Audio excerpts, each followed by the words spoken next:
जय हिंद छात्रों, क्या हाल है। छात्रों, आज हम पढ़ने वाले हैं जो आपका 10th क्लास का मैथ है ना, उसमें ये आपकी प्रश्नावली है 3.2। उसका प्रश्न एक है, निम्न रैखिक समीकरण युग्म को प्रतिस्थापन विधि से हल कीजिए। इस प्रश्न का ये पार्ट 3 है। इससे पहले बेटा हमने इसका जो है ये पार्ट 1 और ये वाला पार्ट 2, ठीक है, ऑलरेडी हम अपने यूट्यूब चैनल पे अपलोड कर चुके हैं, वहां जाके आप इनको देख लेना। आज इस वीडियो में इसका जो पार्ट 3 है इसको सॉल्व करेंगे। तो चलिए शुरू करते हैं। तो प्रतिस्थापन विधि निकालने के लिए क्या करते हैं बेटा, इसमें ना जो ये दो समीकरण दे रखे होते हैं अपने, ठीक है, इसमें सबसे पहले इसको जो पहला समीकरण है इसको मान लेते हैं समीकरण 1, ठीक है, ये अपना समीकरण 1 हो गया। और ये जो दूसरा वाला है ये अपना समीकरण 2 हो गया, ठीक है। समीकरण 1 और ये समीकरण 2 हो गया अपना, ठीक है, ये दोनों अपने समीकरण हो जाते हैं। अब इसमें क्या करेंगे, इसमें समीकरण 1 से या 2 से किसी एक से हमको इसको सॉल्व करना होता है, ठीक है, जिससे कि हमें x या y के मान निकाल सकें, ठीक है। तो सबसे पहले हम यहाँ लिख लेते हैं, समीकरण 1 से ही करते हैं, ठीक है। तो यहाँ सबसे पहले यहाँ लिख लेते हैं हम हल, ठीक है। किसी भी क्वेश्चन को करने से पहले हल लिख लेना है, ठीक है। और हल लिखने के बाद में यहाँ पे सबसे पहले यहाँ लिखेंगे समीकरण 1 से, लिख लेते हैं यहाँ पे समीकरण 1 से।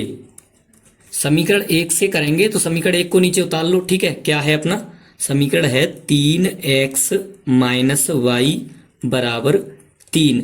ये अपना समीकरण पहला था, ठीक है, 1। तो इसमें क्या करना है हमें, इसमें x या y को सिंगल कर लो अकेली, ठीक है, पक्षांतर करके, जिससे हम x या y का मान निकाल पाए, ठीक है। तो सबसे पहले क्या करना है, यहाँ पे ना हम 3x को पक्षांतर कर देते हैं उधर, ठीक है।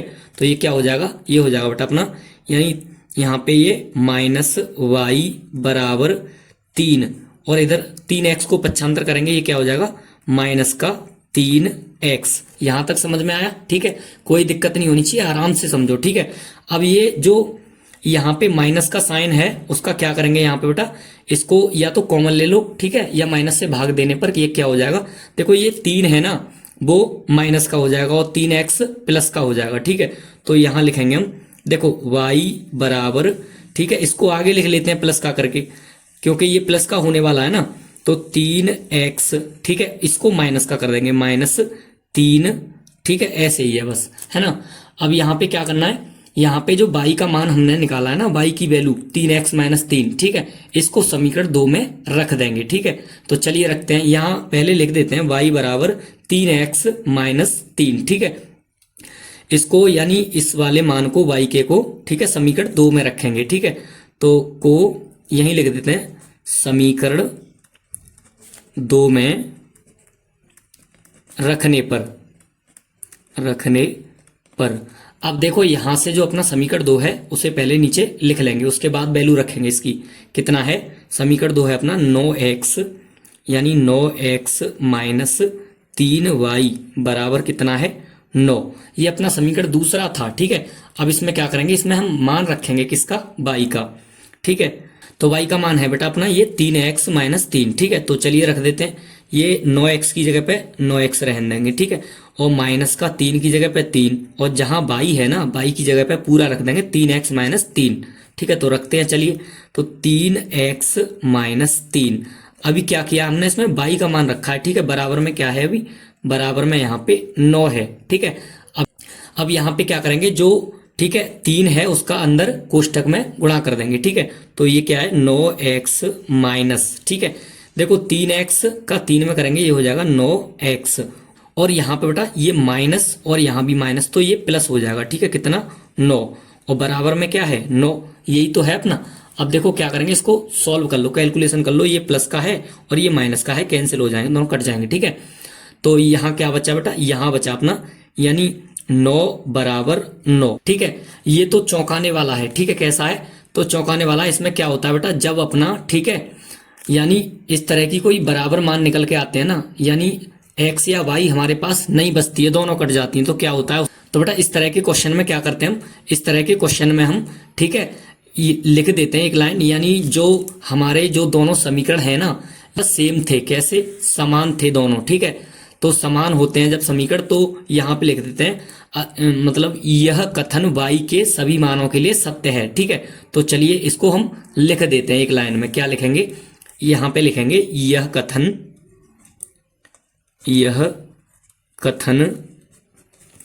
y के सभी मानों के लिए, y के सभी मानों के लिए क्या होगा बेटा, सत्य होगा। ठीक है, सत्य है। और यहाँ पे इसके बाद हमें लिखना है अतः समीकरण 1 और 2 के अपरिमित रूप से अनेक हल होंगे। ठीक है, जब कोई बेटा हमारा समीकरण जो है दोनों समान होते हैं ना, ये दोनों, ये समीकरण 1 और समीकरण 2, जब कोई भी समीकरण हमारे समान होते हैं तो उसमें क्या होता है कि जो समीकरण 1 और 2 से जो हम मान निकालते हैं उसके अपरिमित रूप से यानी इन्फिनिटी अनेक हल होते हैं हम उसके। ठीक है, तो चलिए फिर इसको भी लिख देते हैं। क्या है, अतः, यहां पे लिखेंगे अतः समीकरण 1 व 2 के, समीकरण 1 व 2 के अपरिमित रूप से, अपरिमित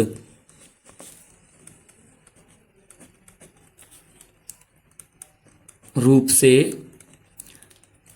अनेक हल होंगे, अनेक हल होंगे। बस यही था बेटा इस क्वेश्चन में। ठीक है, और घबराने वाली कोई बात नहीं है इसमें, क्वेश्चन में कोई दिक्कत नहीं होनी चाहिए। ठीक है, तो ठीक है बेटा, आज की वीडियो में बस इतना ही था। अगर क्वेश्चन समझ में आया हो, वीडियो पसंद आई हो, तो वीडियो को एक लाइक कर देना, चैनल को कर लेना सब्सक्राइब। ठीक है, और इसका अगर बेटा स्क्रीनशॉट लेना चाहो तो इसका स्क्रीनशॉट ले लो। ठीक है, चलते हैं बेटा, मिलते हैं अगले वीडियो में।